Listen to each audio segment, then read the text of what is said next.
Hey there, and welcome to this episode of the Affluent Entrepreneur Show. This one's a special one. This one's a little longer than the rest, but you'll understand why, because it's full of heart, it's full of soul, it is full of value. It's with my dear, dear friend, Bobby Klinck. He's this enigma.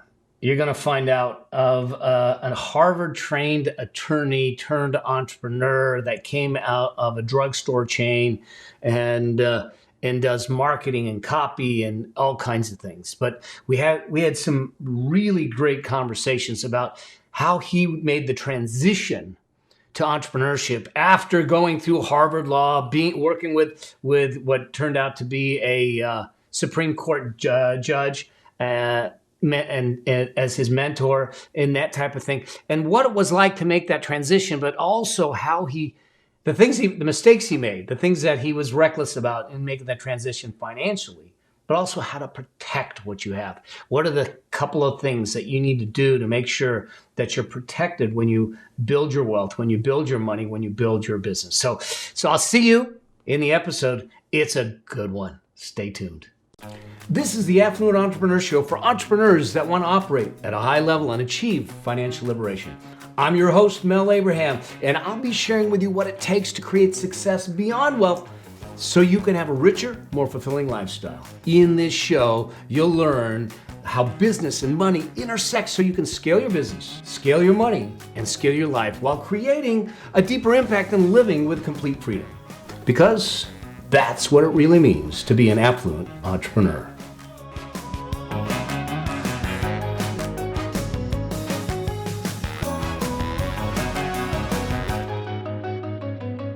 All right, Bobby, welcome aboard, man. It's so good to have you on the show.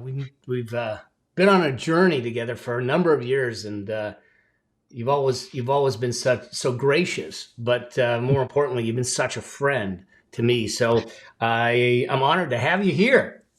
Hey, it's my pleasure. We're gonna, let's think about it. An accountant, a lawyer. Who else do we need to add to the mix to really bore the living heck out of everybody? Well, I'm sure there's someone we could add, but we could probably either an engineer or an actuary.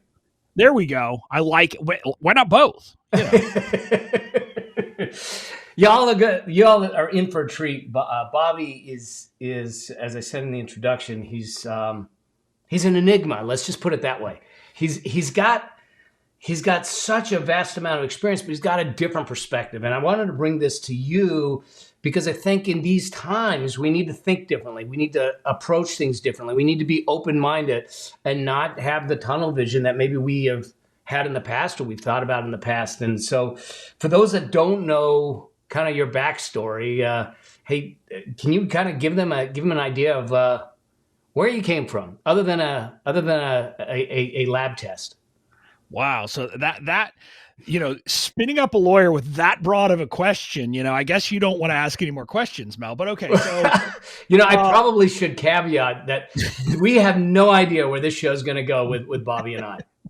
But actually, like, I do have to go back early because I think it's an important thing to understand. So I grew up in McAllen, Texas, which most people have never heard of until recently. Anytime there is any story about what's happening at the border of Texas, CNN and all the big networks are down there. So literally, it's a town 5 miles from the Mexican border, all the way at the southern tip. If you think you've gone south far enough, you haven't. You're still not there. Like literally 4 hours south of San Antonio, Texas. So like that's where I grew up, and I was the son of a guy. My dad ran a chain of drugstores, but calling them drugstores is kind of underselling it. It was, think CVS, but really nice. Like the store that was the first store they had downtown had really nice electronics. It was one of the only stores in town that had really nice perfume. It had like a perfume and cosmetics section like you'd have in a department store. And so it had all of that. And my dad's story is funny. His dad had started this store. And his dad had told his kids that if they wanted to be part of the business, they had to become pharmacists. That was like his requirement. So my dad goes, gets a degree as a pharmacist, starts in the business, and the story gets changed every time I hear it. My dad tells stories in an interesting way. But before my dad turned 30, he goes into my grandfather's office and asks him, how will I get to the point that I can be kind of somewhat an owner of the business? To which my grandfather says, what? You want to buy me out? Let's call your brothers and get them down here from college. Literally calls the brothers down from college and makes a deal with them for the son. So my dad and his brothers to buy out my grandfather for $1 million in like 1970-ish. And my dad's not even 30. And all of a sudden he is the CEO, president, whatever you want to call it, of this business, which at the time I think was 2 stores. At its peak, it went up to about 15. So that's what I grew up with. And I grew up watching my dad. He was the first one into the office and the last one to leave. He believed that, being the boss didn't mean you take it easy. I mean, it didn't mean you work too hard, but it meant you're the leader. You're not there telling people what to do. You're showing them what to do. And so you're leading from the front. And so this is the history. And the only thing, like there were a couple things he told me, like he'd gone to the University of Texas. He said he'd pay for me to go to college anywhere other than Texas A&M, which I went to Texas. I followed his things. But also like the one profession, if he could have picked one profession for me not to pick, it would have been lawyer. Because his experience with lawyers were the lawyers who sued the business for slip and fall and for all of these other things. And so he didn't love the idea. But anyway, I become a lawyer and go to Harvard Law School, get a degree. But I missed a point there. I was, Mel, would you say that I'm a compliant fellow? Well, what's the definition of compliant? I mean, would you say that I'm compliant? The fact that when we are in the same mastermind together, in the same room together, they try to separate us, probably means that neither one of us are compliant. Yeah. So, I mean, I'm not. Like if you take the DISC assessment, like my compliance is literally a 0. I mean, it just doesn't even show up. But I'm a rebel, basically is what it comes down to. I played in a punk rock band in college, had a long bleach blonde ponytail. And then I go to Harvard freaking law school, which was a little bit of a different experience. And I kind of lost myself is the best way to explain it. I suited up. I, thought I had to be lawyer man, like serious, just kind of all of that. And I did that for a long time. And I had, jobs that would make almost every lawyer in the world jealous. Straight out of law school, I clerked for a court of appeals judge on the Federal Court of Appeals. He was one of the most well thought of liberal judges. President Clinton thought of him both times. He was on the short list for the Supreme Court each time he had an appointment. Then I go to prestigious firms here in DC, including one where my mentor was this guy named Neil. We now have to call him Supreme Court Justice Neil Gorsuch. So like that was, this is the legal world I lived in. And then I became a federal prosecutor, which meant I got to get up every day and say, I'm Robert Klinck. I'm here on behalf of the United States of America, which it's kind of weird and maybe it sounds dorky, but getting to say that was pretty stinking cool. It is kind of cool. But at the same time, I wasn't happy doing any of it, Mel. I was living a life that wasn't suited for me. Although I'm not compliant, one of the things that I'm not is I don't like fighting about stupid stuff. Yeah. And being a lawyer, I fought about a lot of stupid stuff. And so I kind of continued that. And in 2016, I was going through, I don't know, malaise, something. It wasn't midlife crisis, but I was, late 30s, I guess. And maybe it is midlife crisis, but start working with a life coach and we work about relationship, life, all that crap. And then she says, finally, after 6 months, do you like what you do for a living? Oh. And I stammered. And for the first time I admitted to someone other than my wife, I didn't. And so she said, okay, what are we gonna do about that? I was like, dang life coaches, make me actually do stuff about it. And so this was 2017, early 2017, when that question came up. And we talked about it. And she was the one who said, who planted the seed of an idea. She said, I could see you going on to podcasts and radio shows and giving legal tips to entrepreneurs. I said, interesting. Well, I meet with her every 2 weeks. By the time I had the next call, I had booked a podcast booking agent to book me on 40 podcasts. I don't remember how many or whatever. I had no product, had no website, had no plan, had no way to build a list, but I'm like, whatever, I'll do it. And so this is something that I know about you is that you are one of those ready, aim, shoot kind of ready, shoot, aim kind of guys that will go out and execute. We'll go out and say, what's the worst that can happen? Right. And that is one of my superpowers. I admit one of my superpowers is I just execute. And it is like, it is messy. Like I throw spaghetti up against the wall. And part of it is I'm like, hey, if it fails, what's the worst that can happen? And so I did that. But so 2017, I started doing that. And the funny thing is, like, for people who know me now, the headshot that I had back then was still my lawyer headshot in a suit, off to the side with my arms, in the classic lawyer pose. Like that was, it's like, if you go to, like, I had an episode on EO Fire, if you go and find that one, it's that headshot. And I mean, it's just, it's comical to look at it. But so, like, I didn't really know, but that year I'm like, you know what? So I'm thinking about, well, how am I going to money myself? You know what? I'm going to create an online course. That's what everybody does. I'm going to make millions doing this, because that's what everybody tells me, in the space. And so I set up to do that. I start to create it over the summer. I hire a Facebook ad agency. At the time it was this woman in, like, a VA. Now she actually runs one of the bigger agencies in our space, which is kind of funny, but I was one of her early people. But I don't know how much I spent on those ads, but by the time I get to my launch in November, I probably put in about 50 grand that year. Wow. And I know I'm going to rock it, because look, I've been public speaking forever. I was in high school debates. So I've been doing this forever. So I know I'm going to do it. I do the webinar and I'm like, man, I killed it. I crushed it. And then I log into my ClickFunnels account waiting to see it. Well, no dollars just raining from the sky. Right. Because again, this is what I'm led to believe.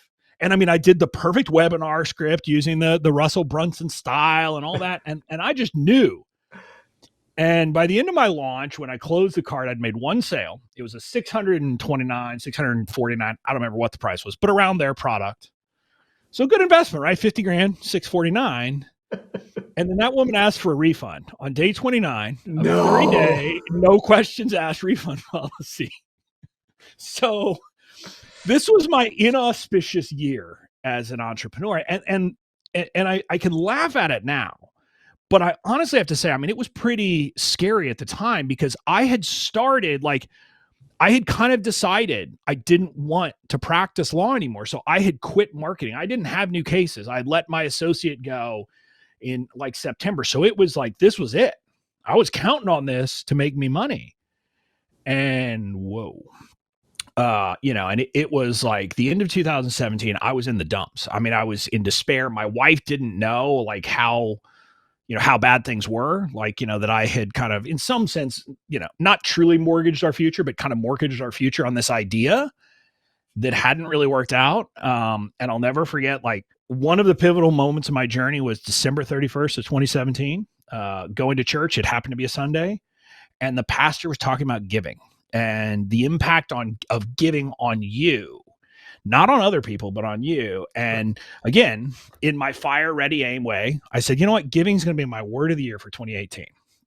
And so I did. I just started giving freely of stuff, not as a tactic, not knowing what was going to happen from it. And ultimately that made a difference. And I kind of rose. 2018 was my breakthrough year, where I had not sold anything online to that point, because I don't count my 629 where she got a refund. Really made my first sales in April. And by the end of the year, I'd sold over $250,000 that year. All by basically kind of, in a lot of ways, throwing out the rule book and saying, I'm going to market how I want to market. Yeah. And what I was really doing is I was taking what I had learned by osmosis from watching my dad and applying it to the online world. And that was kind of my key thing. And it made all the difference for me. And since then, I mean, now I sell legal templates, I sell business coaching and marketing stuff, but that's my journey. Again, that's as short as I can tell it, Mel. You spin me up, you're going to get a long answer. It sets a context for who you are, how you have approached things, and the realization that as entrepreneurs, as those that are striving to be affluent entrepreneurs, there isn't just one well-worn path. And in fact, some of the well-worn paths probably won't work for us. I found myself in the same situation, following the 3-part video series sequence and all those things, coming from a very traditional profession, just like yourselves, the financial world versus the legal world, and it was a slog for me. It wasn't working. And I think that there's something to be said for if we're truly trying to live a rich life, if we're truly trying to be affluent, it isn't just money. It isn't just going through that. It's about us finding our way, if that Yeah. makes sense. Yeah. And what I would say is like, look, I would have made more money if I had stayed the traditional path. So like, and the moment when I really shifted was 2010. So 2010, I come out of being a federal prosecutor, and I had an option to go back to the prestigious firm where I was before. That was where Neil Gorsuch had been my mentor or whatever. So I could have gone back to that firm. And if I'd done that by 2013, I would have been comfortably making $500,000 a year as a salary, not revenue, like salary, right? That would have been my paycheck. But I didn't like it. Yeah. And so, part of it was I was willing to give up some of the money if that is what it took to live a life that I really did. And part of why I didn't want to be a lawyer again, even after I had my own firm, was I'll never forget this year. Like, my parents were getting older. Like, they were in their 70s at that point still. But my dad said, look, I want to just fly the whole family out to Colorado for a ski trip. I will pay for everything on us. Let's go skiing. I said, I'd love to, but I can't, because we're going to go in March. I had a trial scheduled for April. And you know this, Mel, from your experience in the legal world. If I got a trial scheduled in April, I can't be gone for a week in March, especially at that point, it's me and like one associate. And so I was like, yeah, I can't. Then that same year, the case did settle, but it was too late at that point. So we couldn't go. Then later that year, it was my daughter's pre-K graduation. Again, maybe that's kind of dumb, but I was traveling somewhere, so I couldn't be there for it because of court or some kind of deposition or something. Then the beginning of the year, well, my parents then said, well, let's go to California in August for the Silver Oak wine release, and I'll pay for it. I couldn't. I had a trial scheduled the end of our August. And so I couldn't go for that either. And so like at some point I said, I don't want this life anymore where everybody besides me controls my life. And that was a big part of it for me too. I mean, that was a big part of what was gnawing at me, aside from the fact that fundamentally I picked the worst kind of law to practice where I was fighting with people all the time. Yeah. But yeah, I just didn't want to live that life anymore. And so again, to me, affluence is partly about me being happy. And for my wife, it's worth it. Yes, I make less money, but I'm happy and I'm here and I'm present in my daughter's life. And a lot of our friends who are lawyers, like they're not, they're just not there. I'm with you. One of the core critical outcomes for an affluent entrepreneur that we talk about is this element of complete freedom and not just, and that includes financial freedom, but that financial freedom is the most elementary fundamental freedom. But above that is time freedom. And that it doesn't matter how much you make. It doesn't matter what your revenues are, what your salary is, if you don't control your time, to me, we're living a poor life. There's no other way. And again, so again, it depends, like for people listening and or watching or whatever, what I'll tell you is it's also very hard when you're in these worlds. So like when I graduated from law school, the first year I'm working for a judge, so I didn't live high on the hog because, I'm living in Arkansas. But again, ironically, working for a judge, working for the federal government, I was actually one of the highest paid first year lawyers in the state there because it was Arkansas. But then I moved to Washington, D.C. and I start getting paid $135,000 my first year at a law firm. And, I'd never made more than $45,000 a year in my life up to that point. So I'm like, but I didn't feel rich. You know why? Because I'm around all these people who convinced me I should be buying Brooks Brothers suits. So I go and I buy 5 Brooks Brothers suits at $1,000 a pop. And and you just start spending money. Yeah. And again, I'm buying those suits, even though I don't even like suits. Like, I can't imagine you in a suit, man. Well, and again, like at this point, I have one. Like I have my charcoal suit at this point. That's all I got. I'm like, I don't want to wear a suit, but I'm just saying, like, you find ways to spend the money, and it doesn't make you happier if you're not living the life you want. And I found that over and over again. And this is an interesting thing. Like my dad has this argument. I don't have to commute now, so it's not a big deal, but like he doesn't understand why I live where I live. I live in Washington, D.C. in the city. And he's like, you could move out to, 5-10 miles out and have a much bigger house for the same price. I'm like, yeah. But I want to be able to walk to stuff. I want to be able to do this. And I'll never forget, I read this study that for the most part, if you make more money, you just get used to making more money. If you have a bigger house, you just get used to it. Maybe you have a slight moment where you're happy, but then it comes back. There are a few things that actually like people never get used to. And one of them is losing time. And the perfect example of this is a commute. People who have a long commute, like who move out to the exurbs so that they can have a bigger house, but then have a 45-minute commute, they are cursing during that 45 minutes every single day because they're realizing how much of their life they're losing. And it's an important point that time is one of those things that you can't get back. No.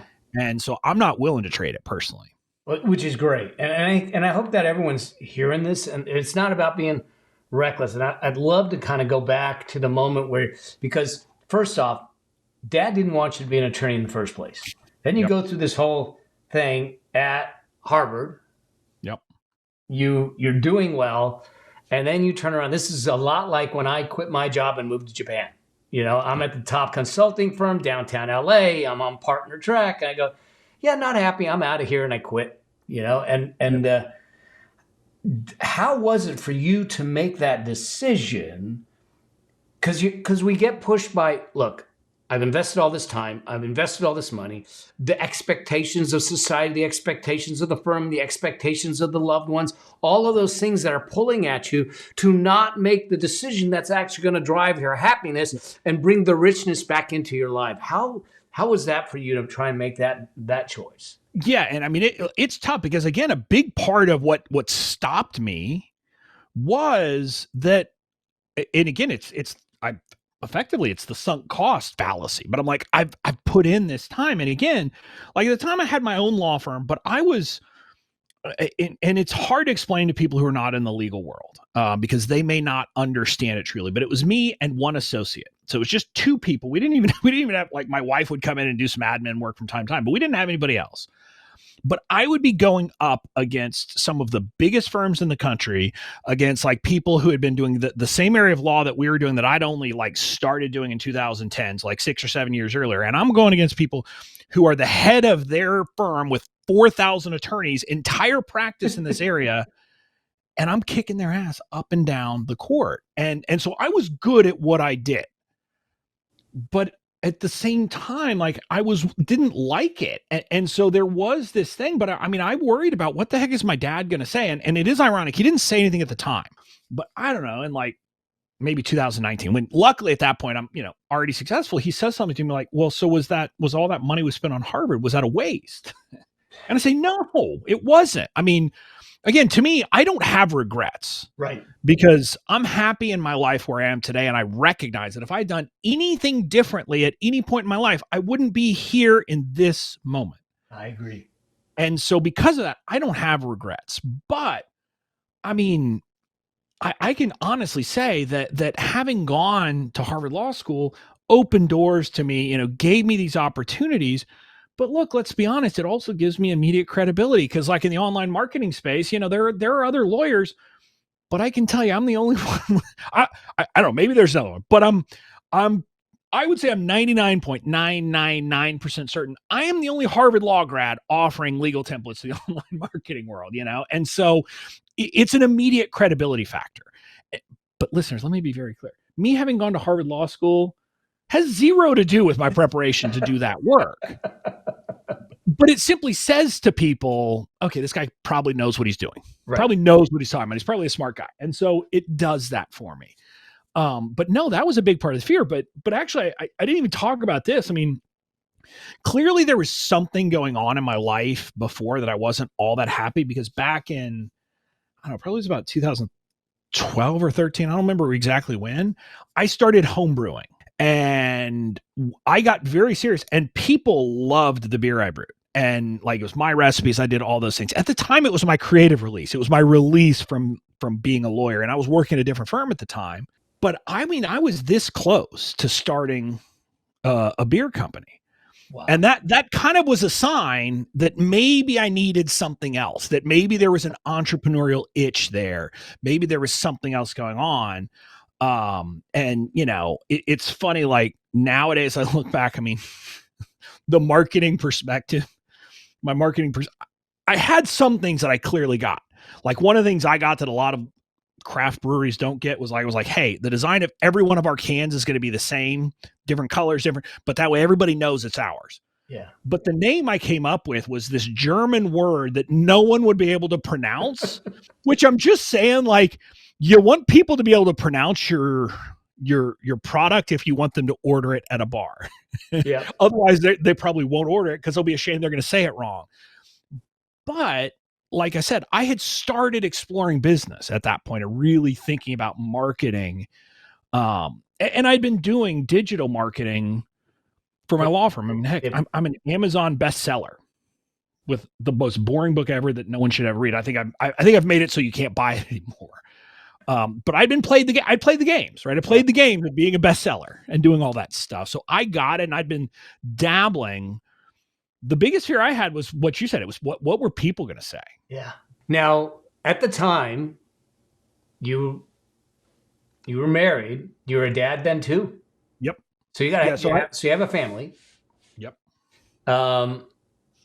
Financially, did you, because I know with me, I did a stupid thing. I mean, I talked about it on an episode where I basically cashed in my 401k and said, I'm out of here. And I left to Japan, and, I pissed away half the money on taxes and penalties. And then the rest was in Japan, and said, oh, okay. And I just did the calculation that $17,000 cost me almost $300,000 in additional wealth that we could have had I just left it there. But did you have the conversations? Did you look at it financially? Did you have? I mean, I'm shudder to even say, did you have a plan? Because I kind of know your nature. I didn't, and that was the mistake again. So I had some things going on. Like in 2017, I had a couple of cases that were going on. Like one of them was paying me I was on the plaintiff side, but it was kind of a mixed fee. I was getting a reduced hourly fee, and if we had gotten a judgment, we would have gotten some money. But we ended up settling it. We didn't get any money, but still. So that had brought me some money. And then I had another case that was all pure contingency fee that luckily settled in like September-ish of that year and gave me a little bit of an influx of cash. But no, I didn't have a plan. And, I certainly didn't plan to cash in my 401k, but I mean, I've talked about this, on stage. By 2018, before I actually hit my success, I was at the point that I did have to. I had to cash in 401k money. It was either that or we're going to have to sell our house. I mean, that was kind of where we were. And so I did it. Do I regret it? Of course I do. I mean, I should have been way smarter. But again, I don't truly regret it because it led me to where I am now. I get it. But yeah, no, I didn't plan for it. But again, part of my story is also I'm privileged among privileged. I mean, I knew I wasn't going to be in the poorhouse. I mean, if everything went completely to hell, first of all, I had a house that I bought that we built up equity in, but I had a backstop of a family that, again, was not going to leave me in the poorhouse, and so that probably made me more reckless than it should have. But I don't recommend what I did. I definitely don't recommend spending $50,000 your first year before you have a plan to make money. That's not the way to go. Yeah. But that's the kind of person I am. And I've learned that now. And part of what I do now is, like, in my business, I have other people that are basically my safety check. Yeah. I have other people who look at the finances, and it's almost like, well, I know if they see that, they're going to, I don't want to have that conversation. And so that can help that. It's like when I first started going on my healing journey with the cancer, they had me tracking everything I ate. And I would look at it and I go, I got to put that in the app. I don't think I'm going to eat that. Yep. Right. I mean, there's an incredible power in that. Yeah. And again, part of it is like, so up till the end of 2019, like I had contracts, I had all that, but I was just, just a sole proprietor LLC. So I just could take money or whatever. But then starting 2020, I had employees and like, there's some visibility and they're looking and they're seeing, and that puts some constraints on you because, like I said, all of a sudden, like, I can't just like, hey, if I run out of money personally, and I say, well, I'm going to take a $15,000 distribution just because I want some money. I mean, they're like, what was that about? And again, like part of that is now what we're doing. And I was talking with you before we hit record, like we're working through right now, putting a plan in place about, like really being conscientious about setting a profit target, and then half that I'll take, and then half that'll stay in reserved earnings for the business. And so we're doing that now, and it's an ever evolving process. Yeah. Yeah. But I think that's a lot of folks will start that way in a sense. They have an idea and they move through. I mean, that's what entrepreneurs do. I get it. Yep. The beautiful thing is that in today's world, there's much lower barriers to entry, depending on the business you want to start, the path you want to take. But also there's much greater ability to compete, and that type of thing. So yeah, well, can I rephrase that? The good news is there's low barriers to entry. Yes. The bad news is there's low barriers to entry. Exactly. In other words, basically it means that anybody in the world can come and compete with you. And I think honestly, that's the big shift that our market is going through right now, Mel. Yeah. And I think the notion of selling information has a very limited shelf life in the way it's happened in the last, 5 to 10 years in the online space. I think we'll always sell information, but it'll be more brought down to earth, like prices of books and lower price stuff, not the higher priced things, just because at some point it's like, anybody can create the course. And again, you have like the difference, you and I, we have some barriers to entry because we have some expertise from a professional experience, which sets us apart. But like when I hear people like, teaching other people, if you're one step ahead of your potential customers in some random esoteric thing, you can create a course and make a ton of money. I'm like, okay, but probably not, and I don't want to be the bad guy, but I'm like, you better have a plan. Maybe you should be. So one of the most profound things I've heard is something that you said at my event last year, Mel, where you were talking about like expertise versus marketing. And you didn't say it exactly this way, but basically said, step one, become a freaking expert. Before you start marketing and doing all that, become an expert in something. And I think listeners, like if you want some advice on how to make sure you have a profitable business over the long term, there's this guy, Mel, who taught this idea of being a thought leader. And I don't love that word. I know. I don't want to call myself a thought leader, but I do say we have to create thought leadership. Yeah. And you darn well better do that. And it's real expertise. It's not, I'm just going to call something expertise. It's like really going deep and knowing stuff. And that is what I think we need, or otherwise we're just, well, you get lost. You in that case, you start to create true intellectual property, something that's solid, something that my knowledge, although could be replicated, my unique perspective cannot. It can only be plagiarized. Right. Well, and when I've thought about this, because I for a long time I was trying to say, how do I capture the kind of people that you and I talk to? Like, how do we describe what they are? And what I've come up with is knowledge brands. Like we are a knowledge brand.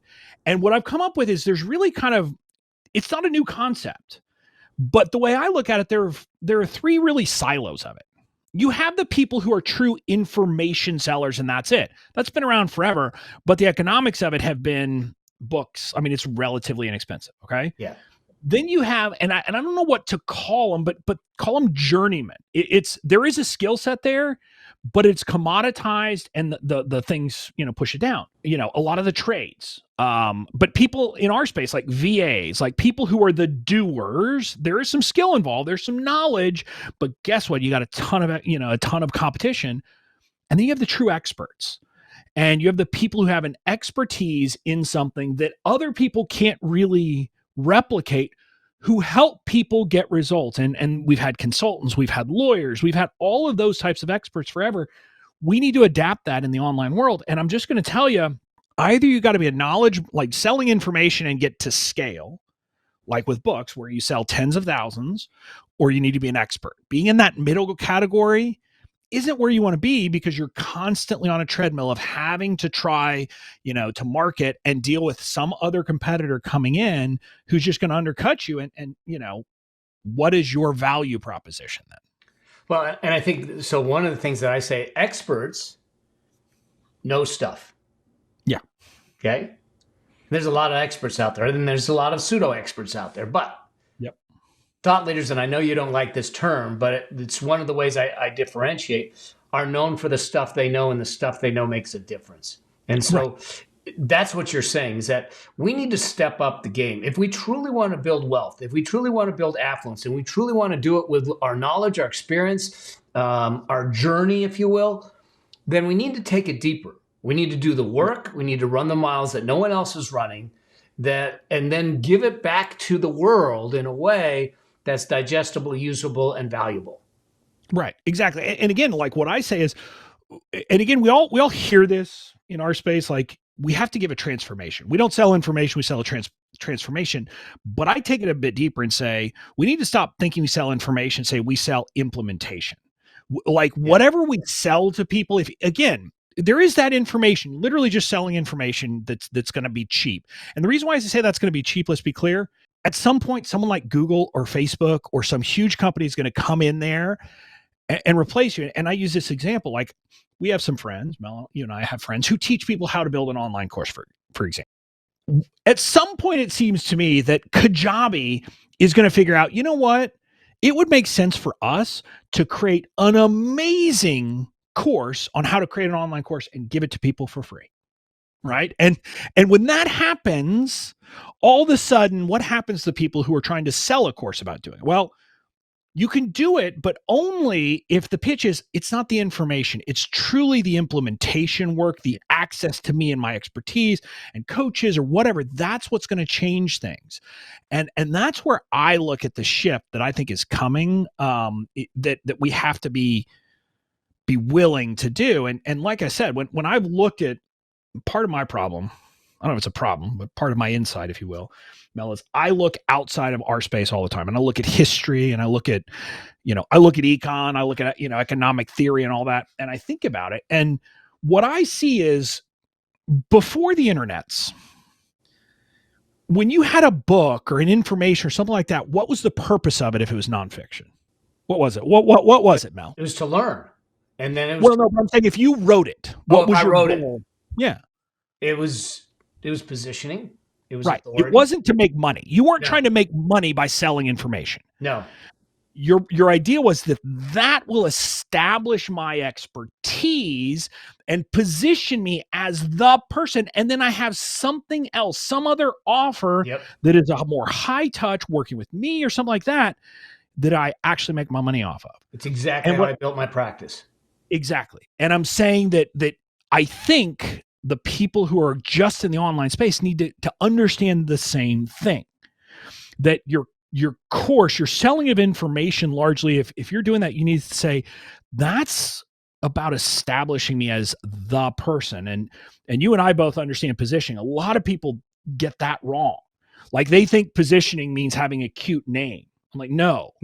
Positioning is like, again, I am positioned as the legal guy. There's nothing cute about that, but it's like people think I need legal stuff, Bobby. Like it's just boom. It's that natural thing. It's like saying we've all got our plumber, we've all got our electrician, we've all got those people if you're a homeowner.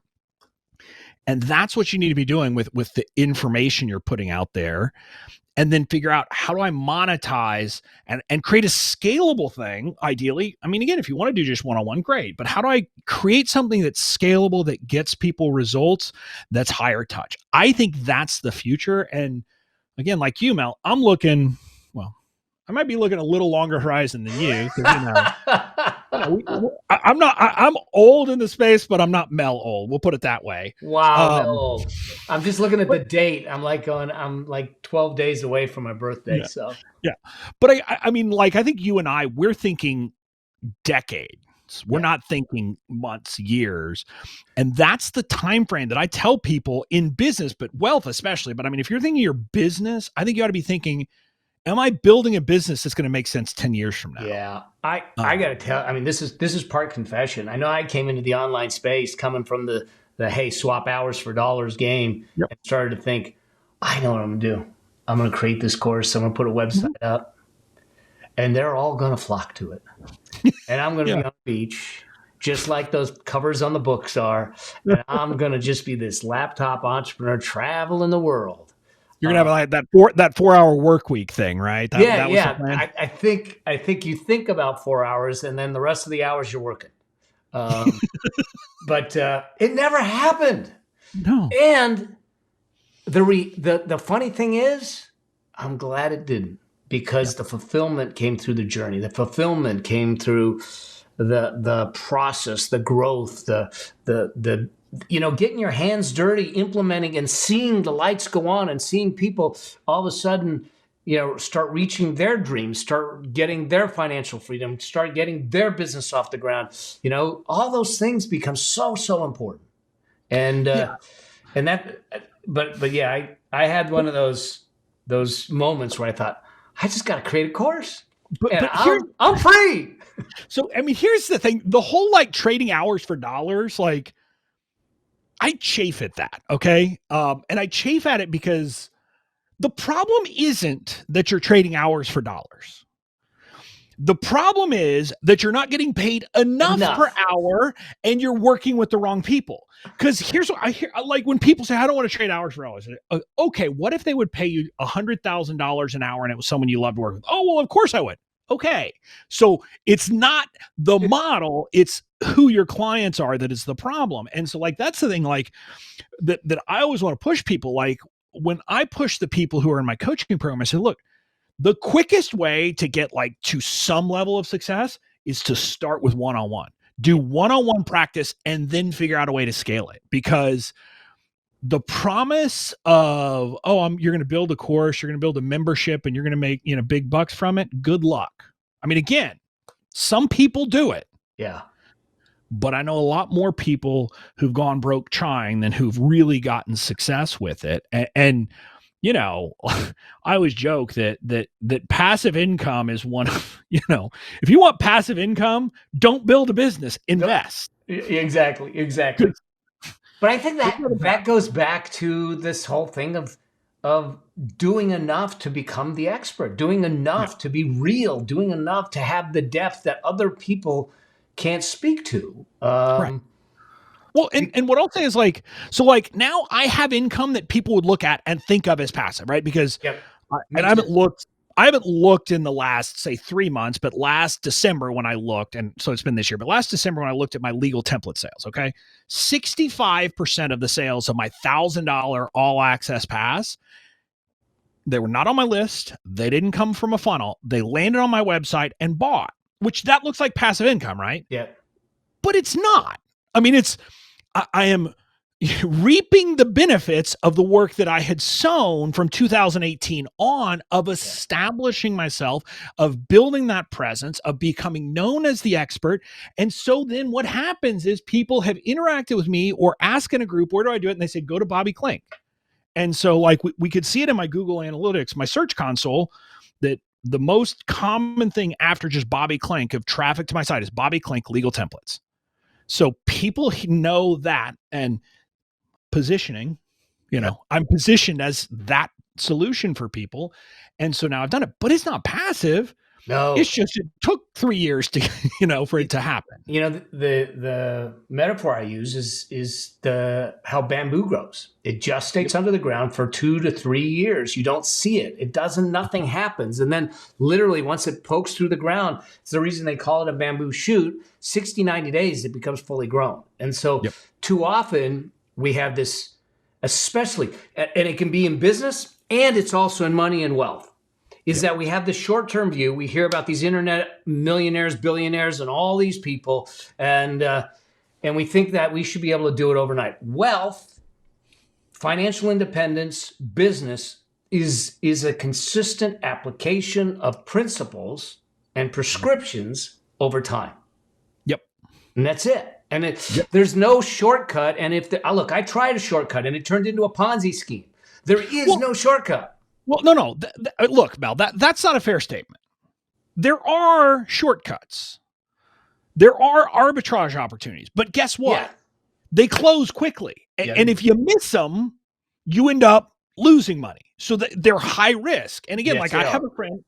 a friend who he went to law school with me, but he never practiced. He's at a hedge fund. I don't understand exactly what he does. It's event arb. That's all I know. But basically he's looking for what his models tell him are misprices between certain things. And there are those opportunities. And what I'll tell you is in marketing, there are too. And for example, and I don't know that this is true, but I'm sure there was an arbitrage opportunity for people who got onto Clubhouse at the perfect moment. I'm sure there was an arbitrage opportunity for people who started doing reels at the perfect moment. But you know what? That's not going to last. No. And chasing those types of faddish things over and over again is not a recipe for long-term success. The people who are successful long-term are the people who, like you said, they take the principles. And marketing principles have been true and have been true and have been true. And that's what I'm saying. We can apply the same rules that my dad was applying in the 1970s, 1980s, and 1990s, building a drugstore chain in our online business, and it'll work. It's not going to be, I can't get you 6 figures in 6 months like you might want. I can't do that, but I can tell you I can build you a business that'll be sustainable and it'll be here 3 years from now, 5 years from now, 6 years from now. And by the way, it might not work the first time.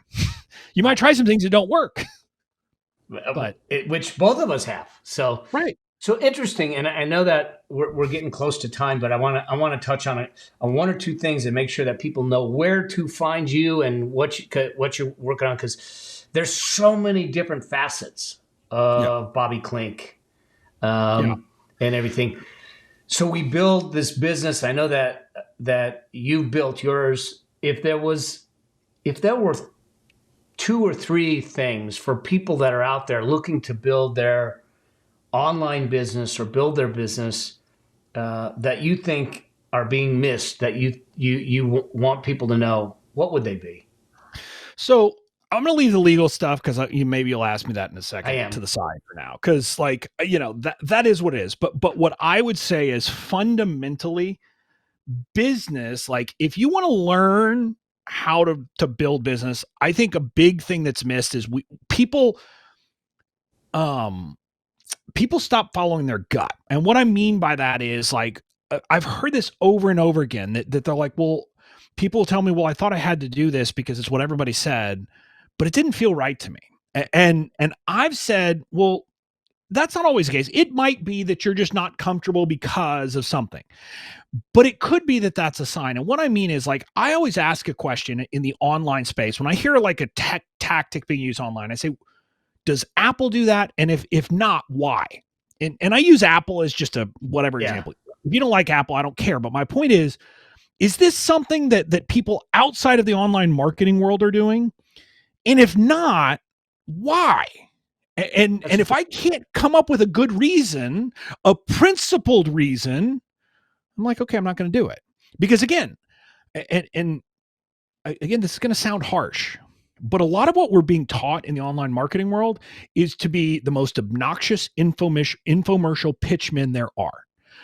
I don't want to be the person pitching like Scoop It. I want to be KitchenAid because I'm building a business that is established. And so that's my big suggestion to people. But again, I think the big piece is, I'll give you a couple of things. Number one, if anybody promises you results over the short term, run, because there is no shortcut that's guaranteed that's going to win. If someone says it's either or, that should be a sign to you that maybe it's not. And what I mean by that is, like, we all do this, and Mel, you know where this comes from. Like, we learned from someone who taught us, to use superlative statements. Yeah. Email marketing is the best way to, okay? And so I see these questions. Well, which is better, email or social media? I'm like, neither. They're different. Yeah. You should be using both. And so it's things like that I would key in on. But I just want you to, the fundamental thing is slow and steady is going to win the race, and be willing to recognize you're a marketer. If you're building an online business, you're a marketer, and you need to learn fundamental marketing principles and understand the why behind it.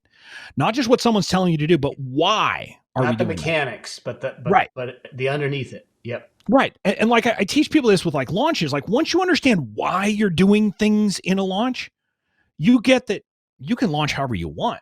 Yes. It's just you have to do this and you've got to accomplish that and you've got to accomplish that. And that's the thing that helped people. And like even like with webinars is like a little subset of that. When you understand the messaging principles you need to accomplish to convert someone, that's when people can actually deliver webinars that work. And too few people are teaching you what that middle teaching part's about, which I say is the key part of a webinar. Yeah. And you've got to get that stuff. So, and this is great, and I totally agree with you on all this. Now, we create stuff and we start to build business. There is this risk out there, and one of the elements of the affluence blueprint is insulate. Yep. Unfortunately, we live in a litigious society. Unfortunately, we live in a society where there can be attacks or lawsuits or things, and too often, entrepreneurs especially, we give the legal stuff a backseat. Yep. Yeah. And I've heard so many and horror it's stories. too late. And it's too late when we need it in the front seat. So I'm for a moment, I know you got legal templates, but I also know that, you can put your attorney hat on and say, to those out there that are either entrepreneurs or not entrepreneurs, they have wealth, they have something worthwhile protecting, and too often we think that, well, I don't have enough to protect you. So yeah, let me give you a few things you should do. Okay. Number one, if you have an agreement or a relationship that matters to your business, you should have a written agreement about it, period, full stop. And some of this, like I want to tell you, there's a couple of types of relationships that are high risk. And I'll just say, I'm telling you this, even though I have no templates for it, because I don't believe I can templatize this. If you're going to do any kind of partnership or joint venture that is joint ownership of anything, you need to hire an attorney, work with an attorney, and get an agreement worked out. You and I both know people from our mastermind that we were in together who went through this over and over again. They didn't have things, or they had an agreement, but it didn't address what happens if one person wants out. You've got to have that in place, or otherwise ish is going to hit the fan, and you've got to have that in place. And we know stories like, for some people, ish hit the fan because things were really working out.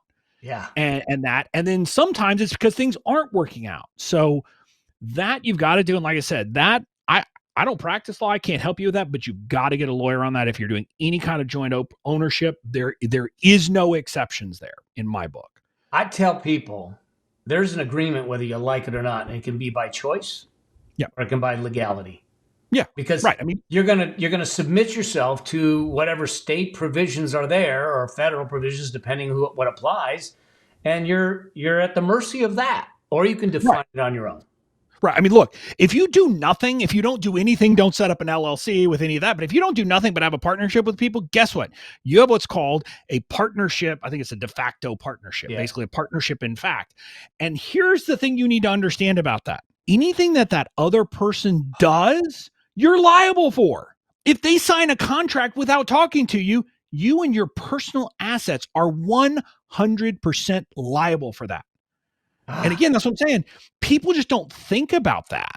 But separate from that, like even if you do the thing of setting up an LLC, a limited liability company, but don't deal with what happens if one person wants out. And the traditional way that most lawyers will draft it up is what's called a Russian roulette model, where one person sets the price and then the other person gets to decide, am I buying you out or do you have to buy me out at that valuation? So it kind of forces people to act reasonably. But I don't care how you do it. You got to have that set up. But separate from that, you need to have set up, what if they just they go off, they just start drinking all the time, doing drugs, not working? Like what happens? It really is working out all of those things. That the time to work those out is when you're hunky dory and you're still loving each other and do that. You work it out. It's not a problem. So that, again, I'm just saying, do that no matter what. I am with you 100%. I've made a lot of money as an expert witness in cases that went south. Yeah. Okay. So next thing, create an LLC. This is something, and I always want to be clear. An LLC is not about a tax advantage. Just creating a normal LLC gives you zero tax advantage. I don't know. Now, Mel, maybe there are some random things, but basically it's not. Very little. Yeah. There can be some if you create an S Corp and some things. But that's not the reason to create your LLC. The reason is to shield yourself from liability. But I want to be very clear about this because a lot of people have a misunderstanding. An LLC does not shield you from things you do in the business. So if someone could still sue me, Bobby Klinck, for whatever I did. They could also sue my business. Like I use my law firm as an example. I had Klinck LLC. But if I committed malpractice, guess what? There was going to be a lawsuit naming Klinck LLC and Bobby Klinck personally. Yep. And that will always be the case. But what an LLC does is it lets you sign contracts that you're not personally liable for. Like I did that every time. My law firm, I started my LLC and went out and immediately signed a lease. I didn't sign it personally. That meant if my law firm went belly up, I could walk that lease and they couldn't come after me. They could just take the money out of my LLC bank account and that would be it. Same thing if you have employees. Once employees are on board, if they do something wrong, you personally can't be sued for that. Only the business can. So you just want to set this LLC up and get in the practice of doing that for liability reasons.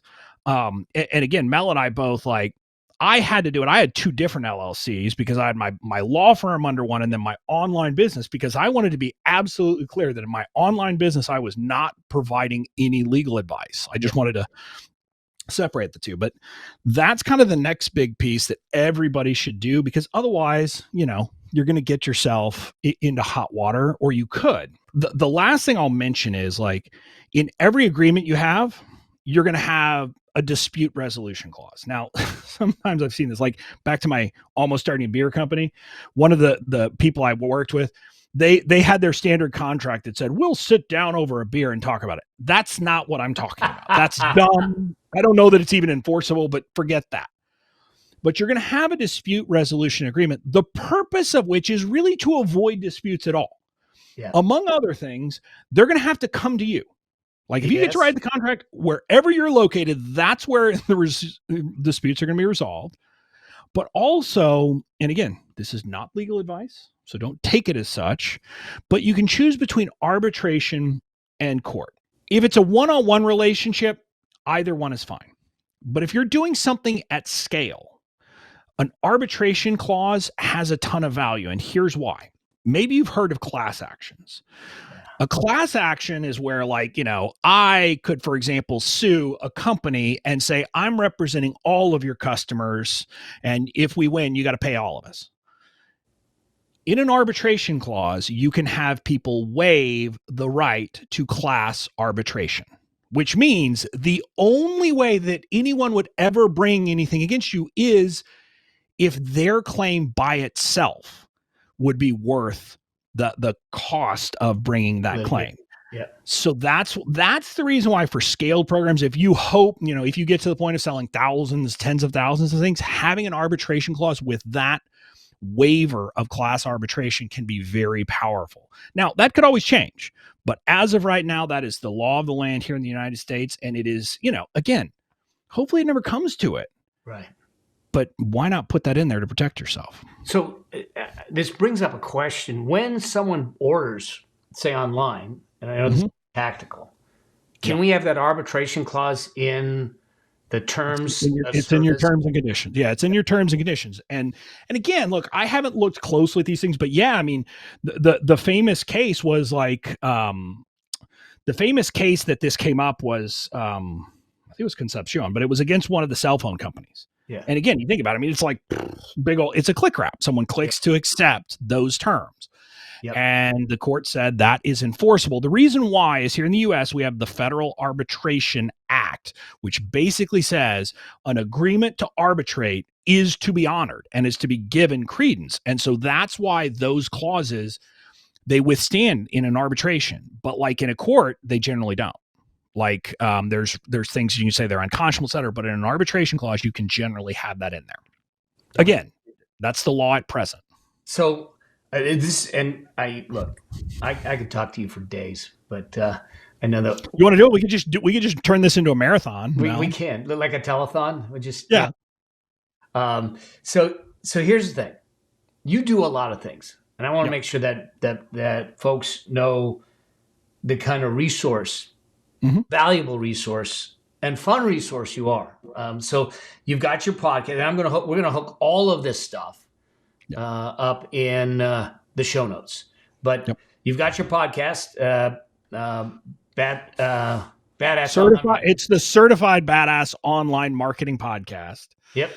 Which I on Tuesdays I put out a solo episode, which is sometimes you could think of it as Bobby Ruins Marketing. It's kind of me, like, it's giving a lesson, but also often a belief shift. I'm kind of shifting beliefs about something that's happening or that maybe you're thinking about, or giving you a different perspective, often basically bringing professional marketing concepts into the online world.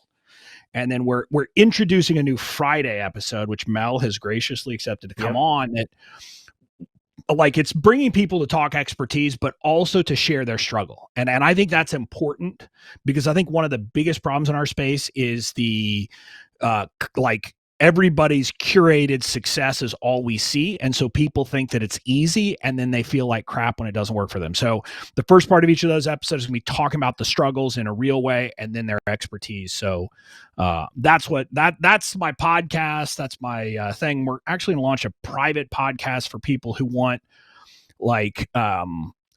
some other information. We're calling it What is Marketing? It's literally each episode is going to be 5 to 10 minutes of me literally answering a question. What is blank, and how does it apply to your online business? Like things like barriers to entry and like all those things, and really helping people understand.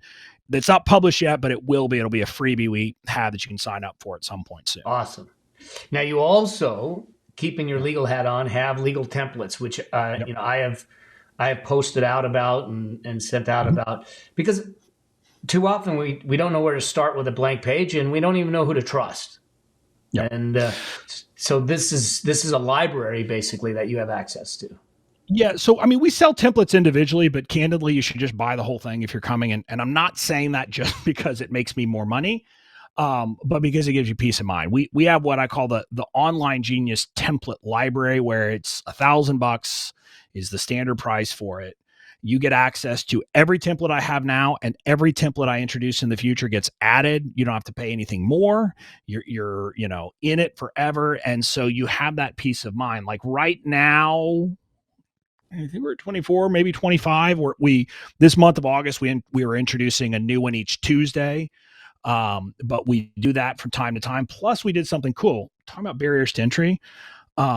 We created these generators. Like most of the people that I'm competing with, I mean, you just get like what we had is like a Google Doc with instructions on how to customize it, which is pretty easy to do. But I had used LegalZoom in the past, and I like the way that like you answer a series of questions and it does the customization for you. And so we paid our web developer to help us create this technology where now we have that built in. Literally, you answer a series of questions, you click submit, and then it spits out the thing that you copy and then paste into, whether it's a Google Doc, a Word doc, whatever you do, and that will be your template. We just wanted to make it simple. And from a marketing perspective, like I said, it's a barrier to entry. Now, if someone wants to compete with me and they want to offer the same thing, they've got that maybe they have to develop that technology to have a comparable product to mine. So good. So good. Yeah. Where else can people find you, Bobby? So I'm Bobby Klinck everywhere. So I've got a Facebook page. That's my Facebook profile. I accept, tell me how you heard about me if you just want to connect with me personally, but I'm happy to do that on Instagram too. And then I'll make one last plug for something that, again, you heard me earlier say that I think the age of selling information is limited. And so I put a stake in the ground last December. We introduced something called Badass Online Marketing University, which is 100% free. It is meant to be a program that will basically, look, I'm never going to teach you Instagram because that's not my area of expertise. I'm never going to teach you Pinterest. But the idea is that it becomes the place that has courses that can help you set up the basics. So right now there are 6 courses: online marketing foundations, online legal foundations, online financial foundations, badass messaging, badass list building, and badass email marketing, which, by the way, that email marketing program was my signature email program that I sold for $1,000. And I said, forget that. We're just going to put it in here for free. We also have a branding course that has been put together by someone in my community who's like a professional, a person who worked professionally as a designer. We have a course coming out about content marketing. We're going to have a course coming out about how to pick the right kind of digital product and then how to create it, how to do a beta launch, how to do a sales page, how to do a webinar. We're doing all of that, and it's 100% free. Yes, you heard me right. Free. That's FREE, right? Yeah, that's free. Because again, my view is I put that out there. And again, clearly that's the giving side that you got from your dad and the marketing side, not the attorney side. Well, yeah. So it's like, and again, this is part of my story, and we're going to keep talking, Mel, because I never keep these things under an hour. So when I entered the online space, it was when I was in my law firm, and I joked about this with you before we hit record, but I didn't start my law firm because I intended to. It was kind of I'd made the mistake of not having a written agreement with my partner, so that's why I'm passionate about it. So I started Klinck LLC when my daughter was 3 months old with no real plan. And I had one client who came with me. I got a settlement, so that, tied me over for a while, but I'm trying to figure out marketing. So I started by reading books about legal marketing. That's the dumbest stuff ever. Oh, God. So then I go searching and I find this thing called HubSpot. And a lot of people in our space don't know of HubSpot, but HubSpot, it's software that's not really intended for us because it's too expensive for most of our needs. But they talk about inbound marketing. And I went and I dove in because they have the HubSpot Academy that is free. And so in some sense, I'm kind of coming back to my roots of saying, why can't I do the same thing, but really hyper targeted for our knowledge expert brands? And that's what BOMU is meant to be. And how am I going to monetize? We figured out, I've got a coaching program. But honestly, what I found, and from a marketing lesson here, people who are BOMU students, they don't unsubscribe from my list. They're sticky. So they stay in my world, which means at some point, maybe it's a year from now, maybe it's 2 years from now, they're going to buy from me. And I'm willing to have faith in that. Yeah. So good. So good. And I think we ought to think about that. How can we serve? How can we connect? How can we connect deeper? How can we deepen those relationships? When it comes down to it, all business is built on relationships. All business is about people. All business is about improving the human condition. And when we start to focus on that, the byproduct becomes our profit. The byproduct becomes our freedom. The byproduct becomes our wealth. Yep. Right. I mean, one of my company's core values is that we are radical givers. And it started like my first year in a mastermind with you, Mel, and I don't remember where you fell on this.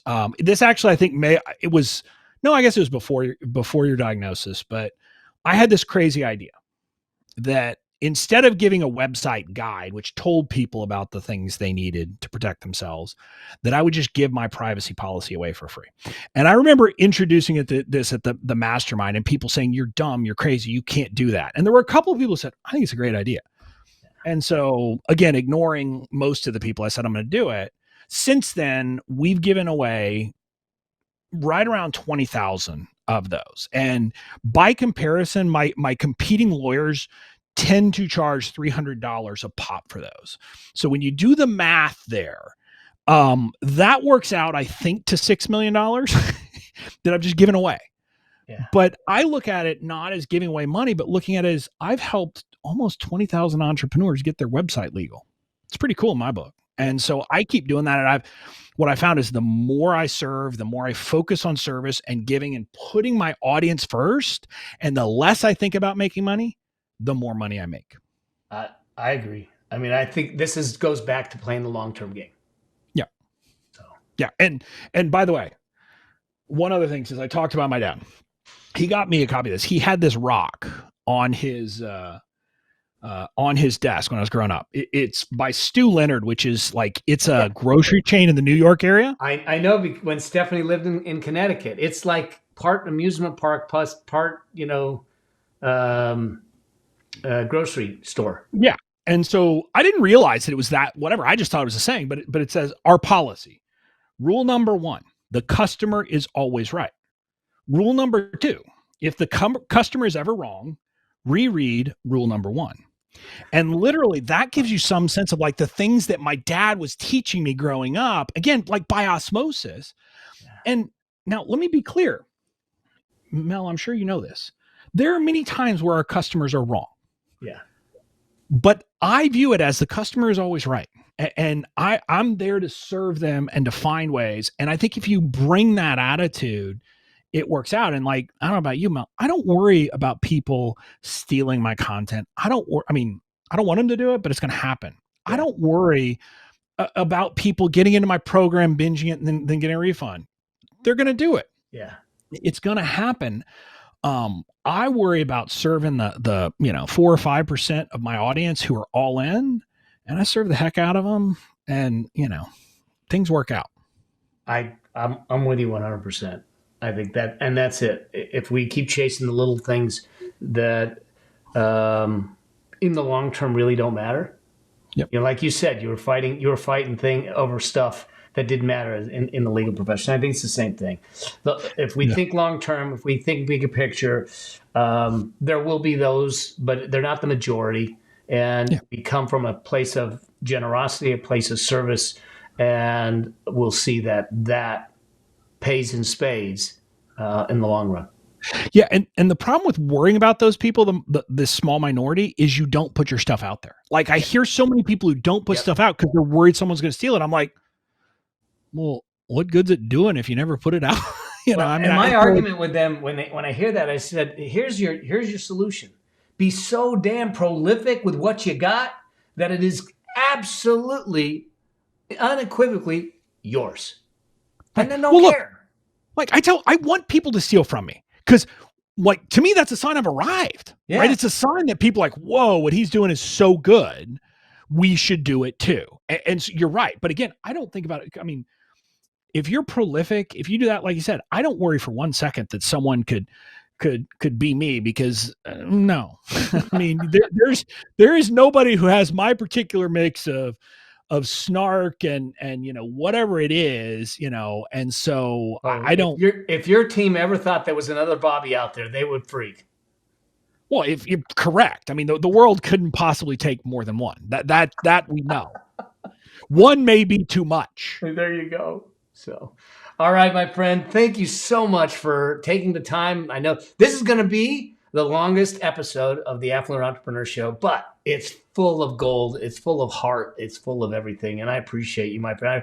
I appreciate for what you do, how you show up, and most importantly, for the friend you are to me. So thank you, man.